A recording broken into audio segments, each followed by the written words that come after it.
Why do we cheat on somebody that we love? Is that even possible? Let's talk about it.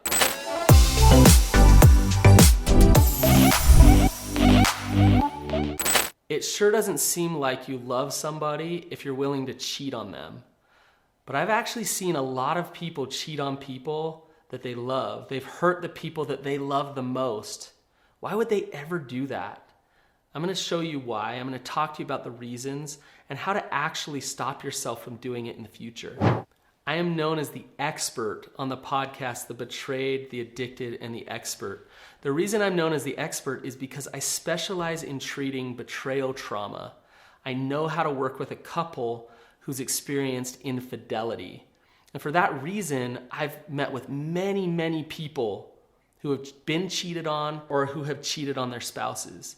And I can tell you that people who love their partner still cheat at times. And I'm not saying that to trigger you to think that your partner's gonna go out and cheat. But the reality is infidelity happens even when there's love in the relationship. Quick disclaimer, before I get into the reasons why somebody cheats on somebody that they love, I want you to understand that although I'm giving reasons why they go and cheat, it doesn't excuse the cheating. There's still consequences for that. And there's still accountability that needs to be taken when you go and cheat. These are not excuses. These are just the reasons why somebody goes and cheats. I'm gonna give you 3 of the top reasons why somebody goes and cheats on somebody that they love.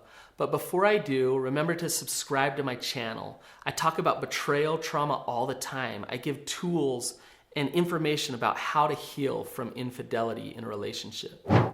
One of the main reasons why somebody cheats on somebody that they love is that they have an addiction. And again, this doesn't excuse the behavior, but that addiction is pushing them to go do things that are crazy, go do things that hurt people, but that addiction is so strong they go and they do it anyways. So it leads them to unfaithful behaviors and behaviors that they normally wouldn't do if they didn't have that addiction. That addiction is a mental illness, it's a disease, and it's not an excuse to cheat, but that's what's pushing them to go do those things.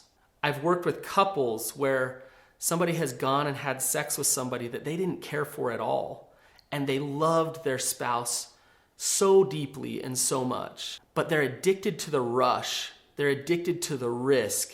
They want something more in their life in terms of arousal and excitement. And so they go and they do those things. And they've been acting out for a long, long time. And it pushes them to go get a prostitute or meet up with somebody that they met online, even though they don't love that person at all and they care deeply about their spouse.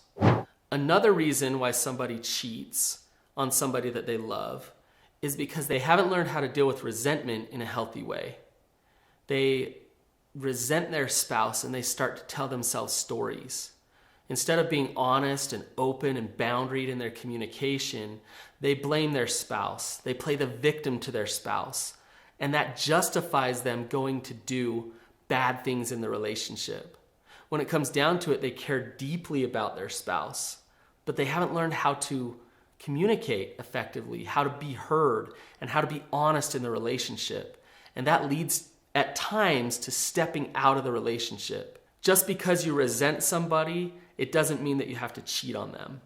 But oftentimes it leads to that cheating because of the denial that they use of resentment and playing the victim. Another reason why somebody might cheat on somebody that they love is because they were cheaters long before they even knew you. They've been cheating over and over again in their relationships. They've learned how to justify it. They've learned how to rationalize their behavior. And although they want you and they want to be connected to you, they keep those same patterns of behavior going again and again. So it's not about you as the partner. It's nothing that you can do to change it. Once a cheater, always a cheater. Now, I don't believe that. But if they continue those same behaviors and don't work a recovery or don't make some shifts in their life, then they're going to continue to do the same thing again and again. If you do what you've always done, you're going to get what you've always gotten. And so they need to change some things about their lives, the inputs that they have and the things that they do, or they're going to continue that behavior. I think that cheaters have a really hard time being lovers. And what I mean is They can love you, they can care about you, they can want to be connected to you. We really got to ask the question, what is love? They desire to be close to you. But somebody who's cheating is full of secrecy and usually full of shame. What that means is they have a hard time being vulnerable in a relationship. They have a hard time being empathetic and connected and creating safety in a relationship, which fosters love and creates love. So cheaters don't make good lovers, obviously. But there's ancillary things that happen around the cheating that destroys the connection and destroys the attachment in the relationship. The fact of the matter is you won't be vulnerable and you won't be connected in a relationship if you have a lot to hide. So don't think that you can love somebody and continue to cheat on them. If you continue to cheat, then you're continuing to hurt them. And it's better for you to be honest about what you're doing and open so that you can start to work on yourself rather than hurt them and cause betrayal trauma. If this video on cheating has been helpful to you, then there's another video that I want you to watch. It's how to know if you're addicted to porn.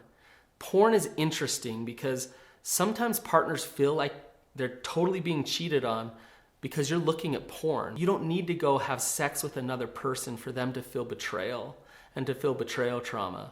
So that video will be important for you to understand whether or not you're addicted or not.